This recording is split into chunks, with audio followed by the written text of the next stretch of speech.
the opening collect, which was the collect for last Sunday. O Lord, mercifully receive the prayers of your people who call upon you, and grant that they may know and understand what things they ought to do, and may also have grace and power faithfully to accomplish them. So we're praying that we're calling upon God, that we are going to know what to do, and that God would give us the capacity to be able to do what it is that he asks. It's actually pretty straightforward. And then we come to the gospel reading, which is one of the things that we ought to do. See, it's a command. Come to me, all you who are weary and heavy laden, and I will give you rest. Take my yoke upon you, learn from me. It's actually one of the hardest things to do in the entire New Testament. Most of the time when we think of the commands of God, we think of moral commandments. Do this, don't do that. But in fact, and underneath all of those, in essence, action items, that are in fact meant to be boundaries and doors through which, out of our obedience and God's work in our life, we begin to become the man or woman that God intends us to be. There is this call. It comes actually quite early in the Gospels. It is Jesus' invitation to do nothing but to be with him and to learn from him. That's the essence of what is being asked of us.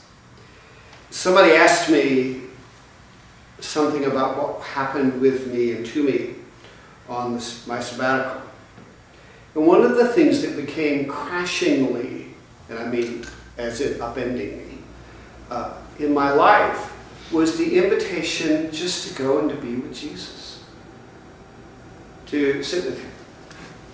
To in fact do nothing but to sit with him. To find a way to be at home in his presence.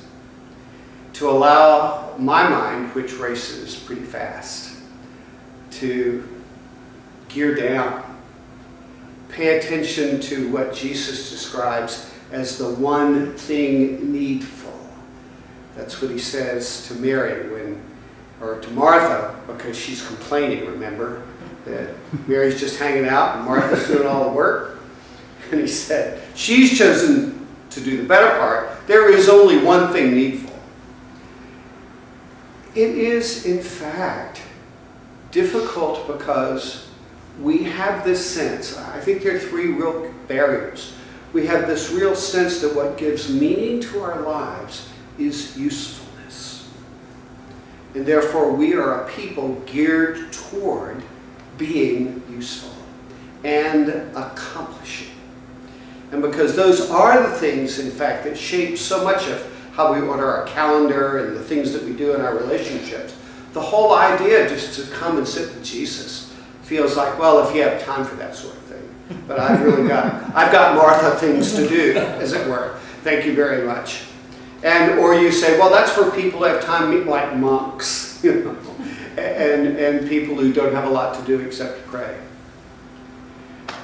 Or we're a little nervous about the idea of just coming and being with Jesus because we're afraid of what might happen to us if we come and be with Jesus. Either because we have a misshapen notion that what God is going to do if we sit with him is get after us.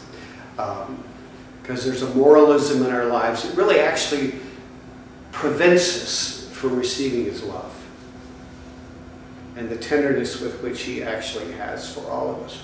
Or we're actually being afraid of being changed by it. You see, if I know myself relatively well, I can do a relatively good job of mastering me. But if God is going to begin to break in to do different things in my life, that mastery is going to be challenged. And it's almost better the devil we know. I know how to kind of get my life in order in terms of the parameters that I have. And the last thing I want to do is anybody to come and upend that, including Jesus. And there really is, in the midst of all of that, a better way. Yeah, we will be changed. Because to be in his presence is to be changed. But it is to be tenderized. It is to be loved. It is to be reshaped in a way that actually allows us to see ourselves, other people, and life from a perspective different from our own, that looks more and more like him and like his, to see people in a different kind of way and to think about our lives in a different kind of way, that in fact, in the end, actually begins to fuel us for a spirit-empowered activism that we will never discover so long as we are masters of our own life. You know, you can get a lot done. And it's in fact one of the curses of our very accomplished friends and neighbors that we can get a lot done without stepping into the presence of God and allowing that transformation and that refueling to begin to happen. And so we think we're doing pretty well. And unfortunately what that means is that God has to upend us in some way or another to show us the limitations of our own very well-honed accomplishment skills. So that we realize there's something drastically in need of change. And it is, in fact, my capacity to master myself. And that out of that, the invitation of Jesus comes, because there is a hunger inside of me and you that he has placed there that cannot be satisfied by self-mastery or accomplishment. And that's the fuel, the prevenient grace that he works in us that finally allows us to begin to say, though often with fear and trembling, okay, Lord, I want to know something about this better way, where I'm learning to come to you and to be with you. It's not easy. His yoke is easy, but learning to discover him and what that yoke is can in fact feel like a torturous journey, because there's so much I have to learn to lay down. But if we really want to walk in his way, to be yoked with him, he will move heaven and earth, including the great mountains and valleys in our own heart, to draw us to himself and begin to work in us this very different kind of Christian life.